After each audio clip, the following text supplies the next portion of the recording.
সুপ্ৰভাত সময় এতিয়া ৰাতিপুৱা 5:57 গৈছে অদূৰত দেখা গৈছে হেয়া ব্ৰহ্মপুত্ৰৰ নীলা জলৰাশি আৰু তাৰ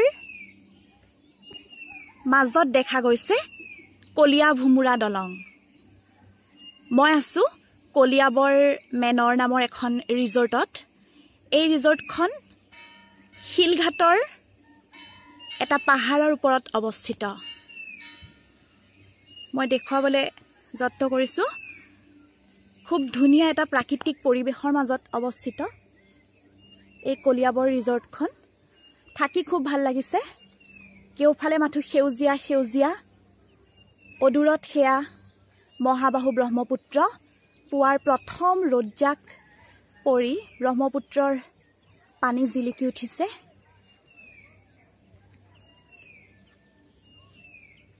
এখন সৰু নাও ব্ৰহ্মপুত্ৰৰ বুকুত দেখিবলৈ পাইছো মই অকনমান ঝুম কৰি দিছো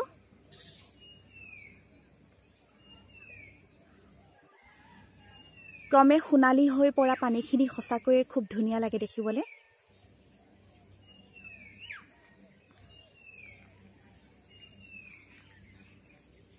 এইখিনি ঠাই হৈছে পৰ্যটক বহিবৰ বাবে বহি চাহ ভাত খাব পাৰে নাইবা প্ৰকৃতিৰ আমেজ ল'ব পাৰে কালি আমি নিশা বহু দেৰিলৈকে ইয়াতে বহি আছিলো ইমান সুন্দৰকে গছৰ খুঁটায়েদি বনাই থৈছে আপোনালোকে মন কৰিছেনে বাহ নহয় কিন্তু গছজোপা ঠিক আহত গছ নেকি কেইটামান আহত গছৰ খুঁটাৰে এই বহা ঠাইডোখৰ বনাই থৈছে সম্পূৰ্ণ প্ৰাকৃতিকভাৱে এই খুঁটাকেইটা মোৰ কিন্তু বৰ পছন্দ হৈছে চাৰিওটা খুঁটাই গছৰ ডালেৰে বনাইছে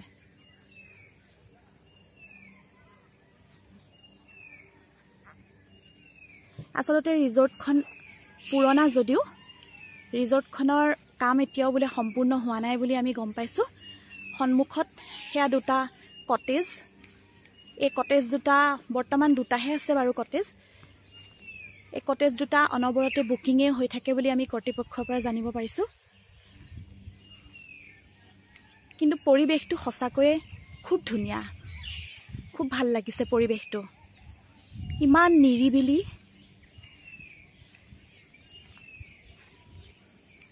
কোলাহলপূৰ্ণ এটা পৰিবেশৰ পৰা আহি এনেকুৱা এটা পৰিবেশত সঁচাই খুব ভাল লাগিছে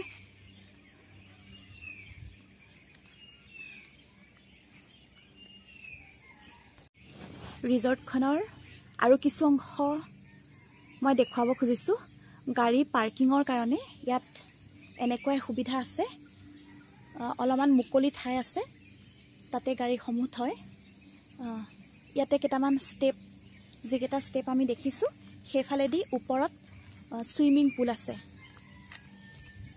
আৰু বেলেগ ফালেও যাব পাৰি সুইমিং পুললৈ আমি সুইমিং পুলটো চোৱাৰ আগতে সম্পূৰ্ণ পৰিবেশটো অকনমান চাই লওঁ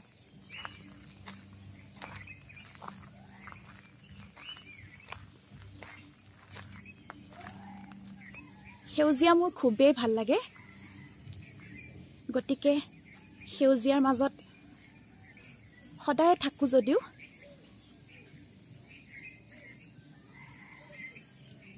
ইয়াত খুব এটা বেলেগ ধৰণৰ আমেজ লাগিছে থাকি একেবাৰে হিয়ালৈকে হাত পৰি গৈছে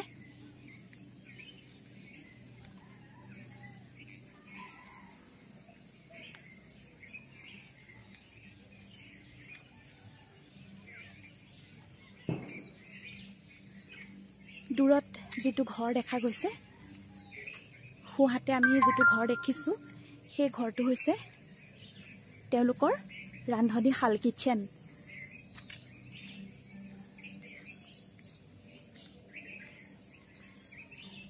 কালি আমি ইয়ালৈকে আহিছিলো বৰ্তমান মানুহ শুয়ে আছে কোনো উঠা নাই এটো হৈছে তেওঁলোকৰ ৰান্ধনীশাল ইয়াতে ওপৰত এখন ৰেষ্টুৰেন্ট আছে ৰেষ্টুৰেন্টখনো খুব ধুনীয়া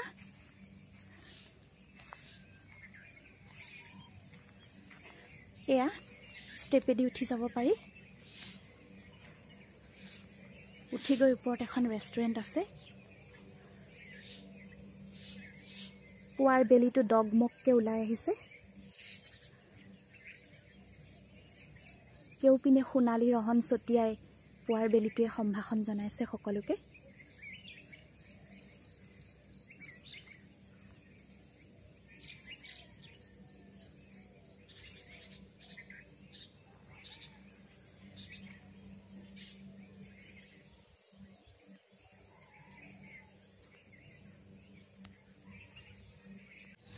অকণমান ছুইমিং পুলৰ পৰিৱেশটো দেখুৱাব বিচাৰিছোঁ।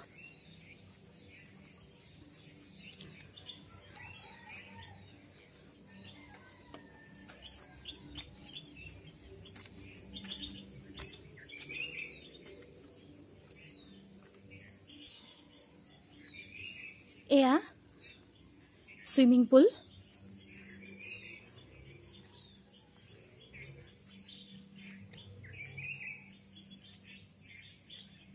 আজি আমি ছুইমিং পুলৰ পানীত নমাৰ কথা আছে।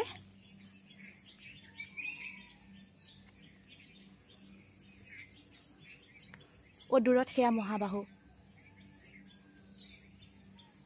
শিলঘাটৰ যিটো পিকনিক স্পট আছে, আমাৰ পিকনিক স্পটৰ একেবাৰে ওচৰত আছে কলিয়াবৰ মেনৰখন।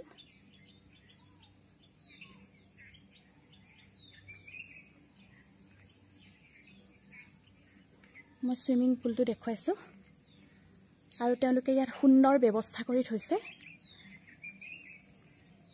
কালি নিশা ইয়াতো আমি বহুত দেৰিলৈকে বহিছোঁ। খুব সুন্দৰ এয়া ব্যৱস্থা কৰি থৈছে তেওঁলোকে। ইয়াতে ব্লুটুথো আছে, য'ত নেকি আমি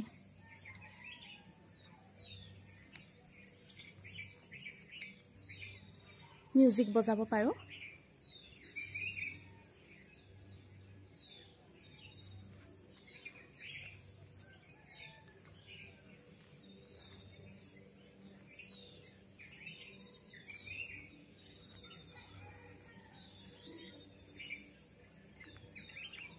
যদিও তুলনামূলকভাৱে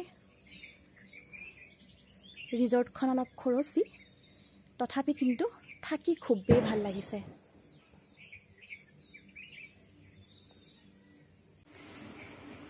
মই এতিয়া যিটো কলিয়াবৰ মেনৰৰ যি দুটা চুইট আছে, সেই চুইট দুটাৰ এটাত আমি আছিলোঁ। তাৰ পৰা মই ব্ৰহ্মপুত্ৰৰ শোভা দেখুৱালোঁ আৰু এতিয়া মই ক্ৰমান্বয়ে চুইটটোৰ ভিতৰলৈ সোমাই গৈছোঁ। ভিতৰটো খুবেই আহল বহল সুন্দৰকৈ সজোৱা আছে। দুখন ডাঙৰ বিচনা। এখন বিচনাৰ কাষত বহিলে গ্লাছৰ খিৰিকীৰে খুব সুন্দৰকৈ দেখা যায় ব্ৰহ্মপুত্ৰৰ জলৰাশি। এই বিচনাখনত বহি সুন্দৰকৈ ভিতৰৰ পৰাই উপভোগ কৰিব পাৰি ব্ৰহ্মপুত্ৰৰ সৌন্দৰ্য। কোঠাটো মই অলপ দেখুৱাবলৈ চেষ্টা কৰিছোঁ। যথেষ্ট আহল বহল কোঠা। সকলো অত্যাধুনিক সা সুবিধাৰে কৰ্তৃপক্ষই সুন্দৰকৈ সজাই পৰাই ৰাখিছে কোঠাটো। এয়া শিলঘাটৰ ব্ৰহ্মপুত্ৰ, য'ত পিকনিক স্পট আছে। আমি হোটেলৰ পৰা ওলাই চিধা ইয়ালৈ আহিছোঁ। পানীয়ে যথেষ্ট খহাইছে। আমি 2018 চনতো আহিছিলোঁ ইয়ালৈ, 2018 চনৰ ডিচেম্বৰত। এইবাৰ কিন্তু দেখিছোঁ যে বহুতখিনি নদীয়ে খহাইছে। লগতে এয়া মোৰ পতিদেৱ, তেখেতৰ সাংঘাতিক বৰশীত ৰাপ। ইয়াতো আহি বৰশীৰ আমেজ লৈছে।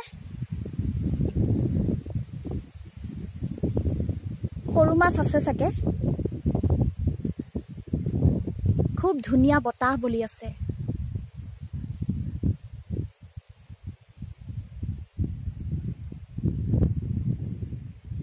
খুব ধুনীয়া পৰিৱেশ।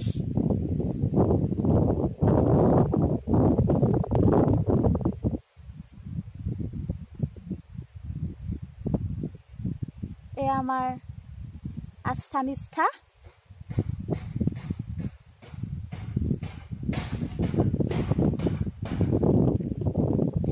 মানুহজনে বৰশী বোৱাৰ সুবাদতে আমি এই ব্ৰহ্মপুত্ৰৰ শিলঘাটত শিলত বহি আমি আমেজ লৈছোঁ। তেখেতে বৰশীটো তুলি আনিলে, সম্ভৱ খুটা নাই চাগে মাছে।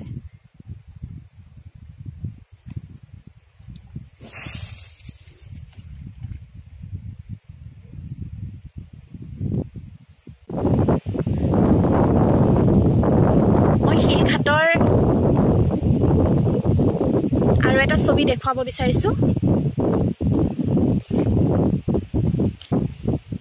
শিলঘাটৰ এই পিকনিক স্পটৰ ওচৰতে অৱস্থিত ত্ৰিশূলধাৰী মন্দিৰ। এয়া ত্ৰিশূলধাৰী মন্দিৰ।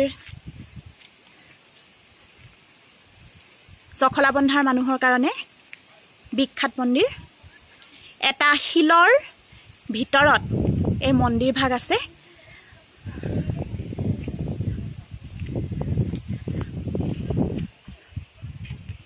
মই অকণমান ভিতৰলৈকে গৈছোঁ।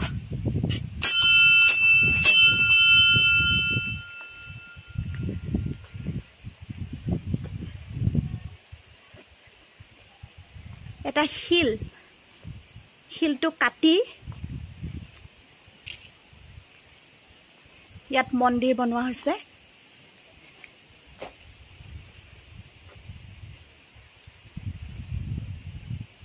শিলঘাটলৈ আহিলে সকলোৱে এয়াও চাব পাৰে। অকণমান চাপৰি চাপৰি যাব লাগে খালি। এয়া মই ওচৰৰ পৰা দেখুৱাইছোঁ। এয়া শিৱলিংগ। জয় ভোলেনাথ। গতিকে কলিয়াবৰ মেনৰলৈ আহিলে শিলঘাটো সকলোৱে চাবলৈ আহিব পাৰে। ইয়াত শিলত বহি ব্ৰহ্মপুত্ৰৰ পাৰত আমেজ ল'ব পাৰে আৰু লগতে সেৱা কৰি যাব পাৰে এই ত্ৰিশূলধাৰী মন্দিৰত।